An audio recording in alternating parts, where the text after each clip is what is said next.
அனைவருக்குமே வணக்கம். சற்று முன் கிடைத்திருக்கக்கூடிய ஒரு மிக மிக முக்கியமான செய்தி ஒன்று வெளியாகி உள்ளது.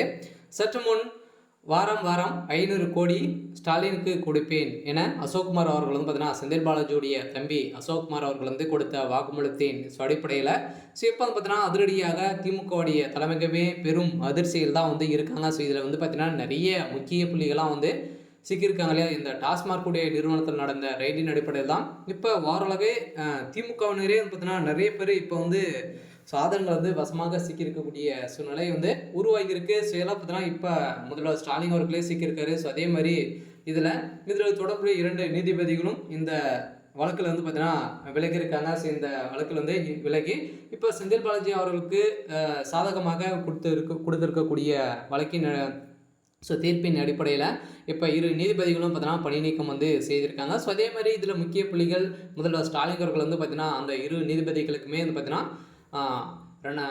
200 கோடிக்கு மேலே பார்த்தீங்கன்னா இவங்க பணங்களை கொடுத்துருக்காங்க. பணங்களை கொடுத்து இவங்க வாங்கி இவங்க பார்த்தீங்கன்னா அவங்க சொல்கிற மாதிரி கேட்கக்கூடிய அளவிற்கு பார்த்தீங்கன்னா தீர்ப்பு வழங்கணும் அப்படின்ற மாதிரி இப்போ வெளியேறக்கூடிய செய்தியின் அடிப்படையெல்லாம் 2 நீதிபதிகளுமே அதிரடியாக கைது செய்யப்பட்டிருக்காங்க. ஸோ அதே மாதிரி முதல்வர் ஸ்டாலின் அவர்கள் பார்த்தீங்கன்னா கைது செய்யறதுக்கான அனைத்து ஏற்பாடுகளுமே நடந்திருக்கு. இப்போலாம் பார்த்தீங்கன்னா இப்போ ஆளுநர் ஆர்.என். ரவி அவர்கள் பார்த்தீங்கன்னா இப்போ லெட்டர் எழுதியிருக்காரு. சில மேலிடத்திலிருந்து உத்தரவு வந்தால் போதும் பார்த்தீங்கன்னா முதல்வர் ஸ்டாலின் அவர்கள் அதிரடியாக கைது செய்யப்படுறது. அதே மாதிரி ஜனாதிபதிக்கு போயிருக்கு. சில ஜனாதிபதி அவர்கள் உத்தரவிட்டாங்க அப்படின்னா முதல்வர் ஸ்டாலின் அவர்கள் சிறைக்கு செல்லத்துக்கான அனைத்து ஏற்பாடுகளுமே இப்போ நடந்திருக்கு. சில இந்த டாஸ்மாக் நிறுவனத்திற்கு மதுபானங்கள் கொள்முதல் செய்வது, பார் உரிமையால் வழங்குவது, மதுபான கடைகளுக்கு கொண்டு செல்வதற்கான போக்குவரத்து, டெண்டர்களை பார்த்தீங்கன்னா அவருடைய சாதகமாக அமைத்து இதில் 1000 கோடி ரூபாய் முதலீடு, 1000 கோடி முறைகேடு நடந்திருக்கு அப்படின்ற மாதிரி தான் வழக்கு பதிவு செய்து இதில் அமலாக்கத்துறையின்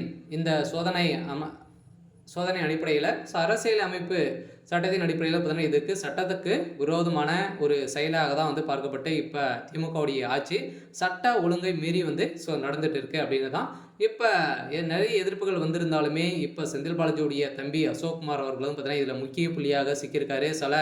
இந்த டாஸ்மார்க்கில் நடந்த ஊழலின் அடிப்படையில் செந்தில் பாலாஜி அவருடைய தம்பி தான் பார்த்தீங்கன்னா முதல்வர் ஸ்டாலின் அவர்களுக்கு வாரம் பார்த்தீங்கன்னா 500 கோடிக்கு மேலே அவங்களுக்கு கொடுத்ததாக இப்போ அவர் கொடுத்துருக்காரு. ஸோ இந்த நிலையில் செந்தில் பாலாஜியோட தம்பி செய்தது ஒரு கரெக்டான விலை தான். செந்தில் பாலாஜி அவர்கள் மறைத்து அவரே அனுபவித்து வரும் நிலையில் இப்போ அவர் தம்பிக்கு கொடுத்ததாக ஒரு தகவல் வெளியாக இருக்குது. திமுகவுடைய ஆட்சிக்கு வருகின்ற சட்டமன்ற தேர்தலுக்குள்ளே திமுகவே ஒட்டுமொத்தமாக அழியக்கூடிய சலருக்கு தான் இப்போ சம்பவம் மேலே சம்பவம் நடந்திருக்கு. திமுக சேர்ந்த அமைச்சர்களும் பார்த்தீங்கன்னா நிறைய அமைச்சர்கள் ஊழல் செய்திருக்காங்க. அந்த ஊழல் அனைவருமே சிறைக்கு செல்ல போகிற அடுக்கடுக்காக செல்ல போகிறாங்க அப்படின்ற மாதிரி தான் அண்ணாமலை அவர்கள் சதுரடியாக பேச்சு வர்றாரு. கூடியவர்கள் இது உண்மையாக மாறும் அப்படின்றது தான் ஒரு நம்பிக்கையாக இருக்குது.